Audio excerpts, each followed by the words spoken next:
আজ আমাদের এখানে নীল পুজো। বাবা আগের দিন রাতের বেলাতেই বলে রেখেছিল যে কাল সকাল সকাল কিন্তু আমরা গঙ্গা স্নান করতে যাব। সকাল সকাল বলতে তখন কিন্তু চারিপাশটা পুরোপুরি অন্ধকার ছিল, তখন কিন্তু 3টে বাজে। বাবাকে আমি তখনই বলেছিলাম যে আমার কিন্তু অত সকাল সকাল ঘুম ভাঙবে না, কিন্তু কি করব, বাবা ওখান থেকে এসে তারপর কাজে যাবে, ওই জন্য বলেছে যত সকাল সকাল গিয়ে যত তাড়াতাড়ি আসা যায়। গঙ্গায় পৌঁছাতে পৌঁছাতে 3:30 বেজে গেছিল। ওখানে গিয়ে না তখন স্নান করে মানে এতটা শীত লাগছিল কি বলবো। গঙ্গা স্নান করে গঙ্গার থেকেই জল তুলে তারপর ওখানে শিবলিঙ্গ ছিল, সেখানে জল ঢেলেছি। সকালের পরিবেশটা কতটা সুন্দর তাই না, চারিদিকটা মানে এত সুন্দর লাগছিল সকালবেলাটা কি বলবো। আমাদের বাড়ির কাছে যে দিঘি আছে সেই দিঘির পাড়ে এই জায়গাটা, এটা মানে খুব জাগ্রত জায়গা, এখানে সবাই পুজো করে জল ঢালে। যাই হোক, ওখান থেকে বাড়ি এসেছি।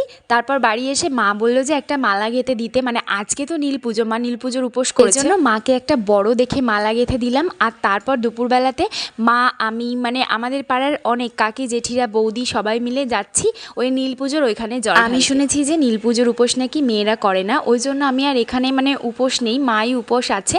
আর কাকিরা বৌদিরা সবাই মিলে একসঙ্গে গেছিলাম।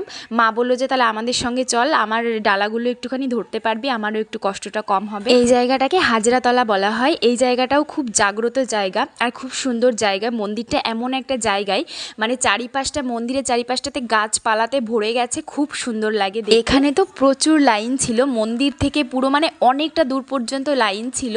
আর এত রোদ, এত গরম, লাইনে দাঁড়াতে অনেকটা কষ্ট। অবশেষে অনেকটা লাইন কাটিয়ে এসে মা, বৌদি, জেঠিরা সবাই মিলে এবারে ঢুকেছে পুজো দিতে। ওখানে জল ঢালার পরে এখানে রাধা মাধবের মন্দির আছে, সেখানে পুজো দিয়েছে। এখানে প্রতি বছরই নামযজ্ঞ হয়। যাই হোক, এই গরমে অনেক অনেক অনেক অনেক ভালো থাকবেন সবাই। আজকের মতন টাটা। আজকের ভিডিও এই পর্যন্ত, দেখা হবে আবার পরের ভিডিওতে।